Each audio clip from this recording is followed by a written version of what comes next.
I think I'd be perfectly fine getting Casey Mize inside this pack because there aren't a lot of great pitchers currently available. Glasshead wouldn't be bad either, but any of those outfielders, 2 for 2. Today we're going to be opening up 18 standard packs and then each and every single face of the franchise pack that I have available, plus a prospect and a headliner. Start off with the boring ones. Let's start off with the standard packs. Let's see if we can get ourselves anything out of this. In addition to the pack opening, we will also discuss what your team should be looking like if you went ahead and did all of the offline content that there is in MLB The Show 22. It's basically what your budget team would look like before you enter ranked seasons, before you would enter Battle Royale as well. That last pack, before that one, it was actually pretty cool. I don't think you see often 4 bronzes inside a pack. Another thing that I found out that they did this year when it comes to pack openings is if I were to press square and there's a diamond, it wouldn't actually flip the diamond, it would take me to the diamond. So that to me is pretty cool. It's gonna prevent a lot of people from just auto flipping Mike Trout and having that awesome reaction. And for me, I still do it this way because I just find it a lot more intense. I find it a lot more entertaining. It gets the anxiety levels going. It makes you say to yourself, okay, will it be the last one? Will it be the third? Will it be the fourth? Which I'm also interested in knowing, has anybody gotten themselves a diamond out of, let's say, the 3rd slot one instead of the 4th one in a standard pack? Not in a Ballin' Is a Habit or any of those other packs. Also, what do you do whenever you go ahead and do pack openings? Do you go ahead and keep the cards for collections? Or do you go ahead and sell everything you got? That way you have stubs just in case there's something that drops and you absolutely want it. Me personally, I sell everything. And in 18 standard packs, the best thing we got was Joey Votto. Small intermission break. Remember to hit that like button, red subscribe button, notification button. Check out the description for the Twitch and the Discord. It helps the channel grow. Without further ado, the moment everyone has been waiting for. I really want Corey Seager out of this pack, but I already have Wander Franco. So maybe Mike Trout wouldn't be bad at all. Let's go ahead and see what we get out of the AL West. Okay, I called my shot there. We're 1 for 1 in terms of calling our shots. We got ourselves an extra outfielder to go out there and take the outfield for the budget team. Now it's time for the AL Central. Honestly speaking, since we already have 3 diamonds in the outfield, including Life Series Byron Buxton, I think I'd be perfectly fine getting Casey Mize inside this pack because there aren't a lot of great pitchers currently available. Glasshead wouldn't be bad either, but any of those outfielders, 2 for 2. That is crazy. You can't tell me that is not crazy for me to be 2 for 2. It's just impossible to be like, yo, Blade, you're not a demon for getting 2 for 2. It is impossible to not call me a demon. NL Central, I probably want Stroman, to be honest. Just add another starting pitcher into my rotation. I think Brian Reynolds would not be bad either, but those are definitely the 2 I want. Stroman is number 1 though. Yo, listen, yes, this isn't 3 for 3, but it is still good enough. It is still good enough. You can't tell me I'm not calling my shot each and every single time. I'm getting something I want. For the NL West, I think I want Logan Webb, and that's the only guy I want here. Logan Webb, don't do me dirty. Don't do me dirty. That's all I'm asking for. Give me Logan Webb.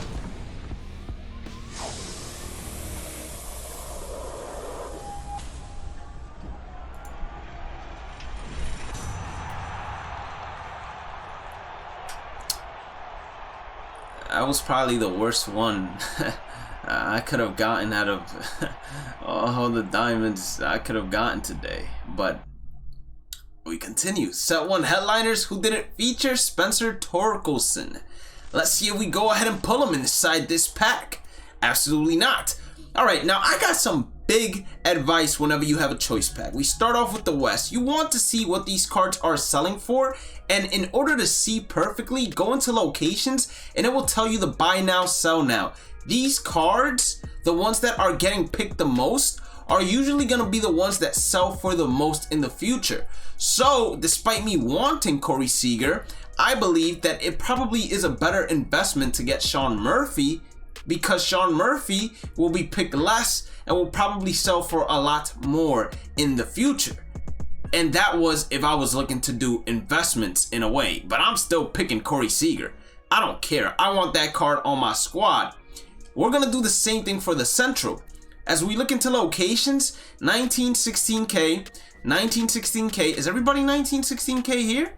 Okay, everybody got a similar price. I'm going to take Glasse because I do need bullpen arms, but I do think Andrew Benintendi is probably going to be one of the ones least picked along with Glasse. So I'm going to take Glasse because I do need bullpen arms, but at the same time, I am looking to go ahead and flip Glasse in the future because we're going to be getting a lot better bullpen arms. 27K to 22K, that's pretty good. Aroldis Chapman, I got the gold Aroldis Chapman. This one doesn't have outlier. I'm not sure if the gold one has outlier.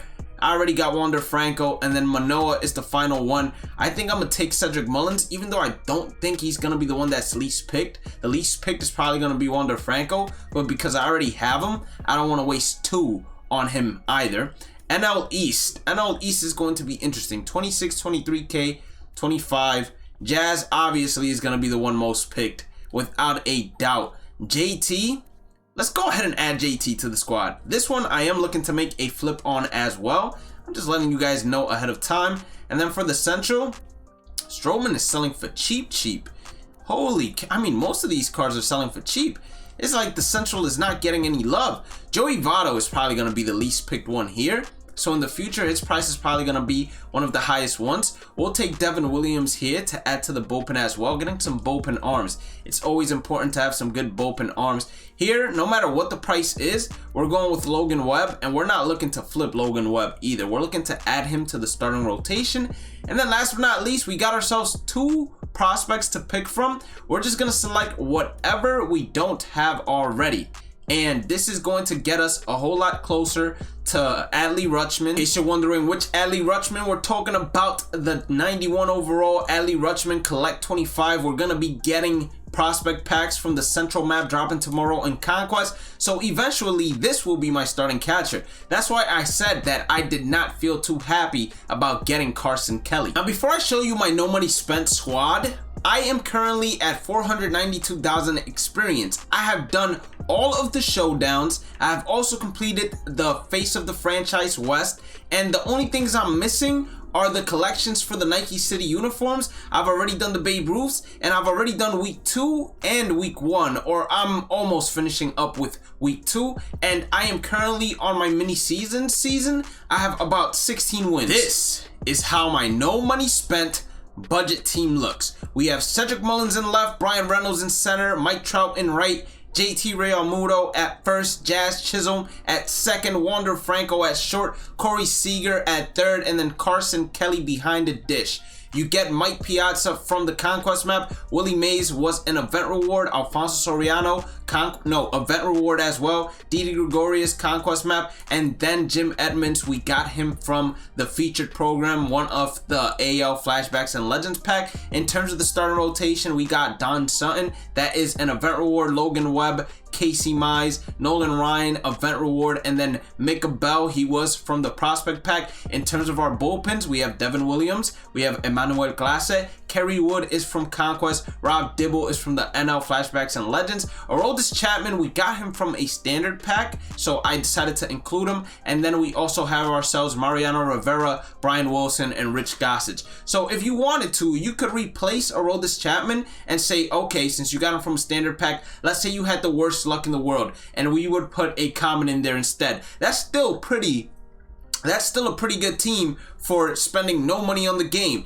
Now, we've been lucky and we've pulled some diamonds as well. For example, Billy Wagner could go ahead and enter this bullpen. We got him from a headliners. In terms of the starting rotation, we have Zach Wheeler. We got him from a standard pack. And then we got the cover athlete from the Digital Deluxe Edition as well. And then in terms of the bench, we do have some diamonds that we also got from the Digital Deluxe Edition. Mickey Mantle is what I selected, and then I invested into 2 Chase Utleys that I plan on selling in the future. Byron Buxton, I got him from a pack, and then Anthony Rendon is from the Washington Nike City Connect program. So you can get yourself a team full of diamonds, or at least pretty close to a team full of diamonds in terms of the starting rotation, in terms of the lineup, and then have a really good bullpen. And it's only day 11 of MLB The Show 22. Full team of diamonds and a pretty good team that can go out there and compete with the best of them in terms of ranked seasons.